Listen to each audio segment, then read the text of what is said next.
Bonjour à tous, aujourd'hui je vais vous présenter mon petit élevage de grillons. Donc tout d'abord il vous faudra une petite boîte, une assez grosse boîte,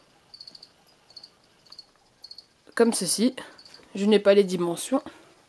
Puis moi j'ai mis un câble chauffant, comme vous pouvez le voir.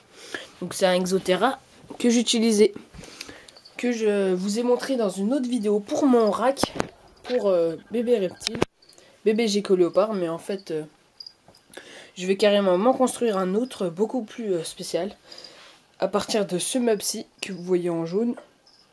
Voilà. Donc voilà, alors j'ai carrément percé pour pouvoir passer le câble. Donc en dessous, donc voilà, on aura un tiroir qui sera chauffé par les câbles du dessus. Donc voilà, hop. Voilà, alors on commence. Alors pour faire un petit élevage, il vous faudra une boîte de ponte. Donc moi j'utilise des boîtes que je reçois en fait avec mes grillons.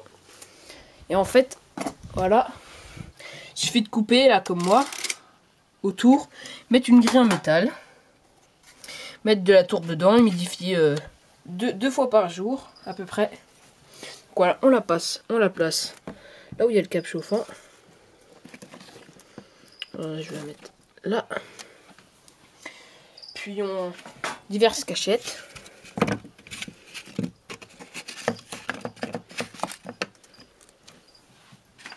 Voilà.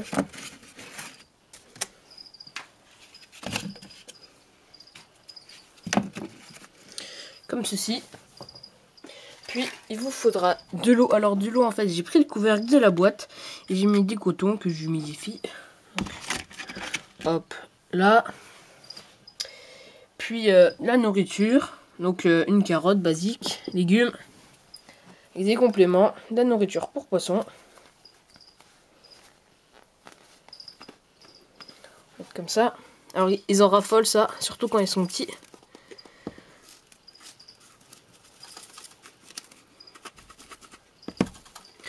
On va mettre comme ça. Puis des croquettes pour chat. Hop. Voilà, donc on en met un petit peu. Comme ceci. Et voilà. Il vous manque les crayons. Alors les crayons, ils sont... Je les ai mis en attente dans un autre truc. Hop. En espérant qu'il n'y en a pas qui vont se faire la malle. Hop. Donc il y en a là, il y en a un peu partout. J'en ai pas beaucoup en ce moment parce qu'il y a eu des problèmes de livraison. Donc voilà. Hop. On a là, dans les rouleaux.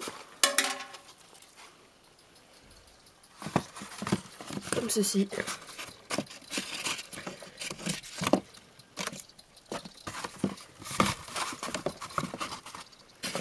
Dans les rouges, je mets ça. Bien au chaud.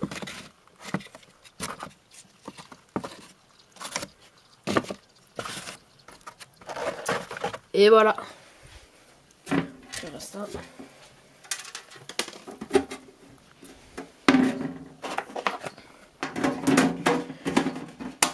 Puis pour le couvercle, donc j'ai percé un trou dedans avec une scie à métaux. En fait on prend juste la lame, puis on scie jusqu'au tout le tour. Donc j'ai collé avec de la colle à pistolet. Donc c'est une grille en métal, pareil pour la boîte de ponte. Et voilà. Voilà un petit élevage qui tourne assez bien. Et ça fait à peu près 2 semaines que je récolte les boîtes de ponte qui sont là. Voilà, ils sont dans une autre boîte, près de ma lampe.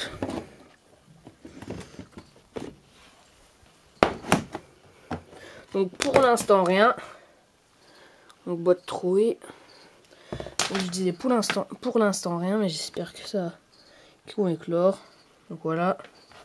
Je les mets près de la lampe de mon Geco pour que ça garde une bonne température. Hop. Comme ceci, voilà. un Pogona. Et puis là, les crayons que j'ai récupérés, c'est des vrais sauvages. Que j'ai récupéré dans mon jardin. Donc ça, le voilà, c'est comme ça. Ne vous inquiétez pas, pas de pollution ni rien, c'est dans un grand pré, bien loin de la route. Donc voilà, c'est un petit complément comme ça. Donc voilà, donc après pour les boîtes de ponte, vous pouvez les récupérer toutes les semaines en enlevant le couvercle et le grillage. Et après vous les mettez dans une autre boîte à part, bien au chaud et qu'elle reste assez humide. Et par contre, dès que les petits naîtront, il faut pas que la boîte soit humide, mais bien aérée, pour pas qu'il y ait d'humidité, qu'il y ait beaucoup de problèmes. Donc voilà, merci à vous d'avoir regardé cette vidéo et n'oubliez pas, abonnez-vous. Allez!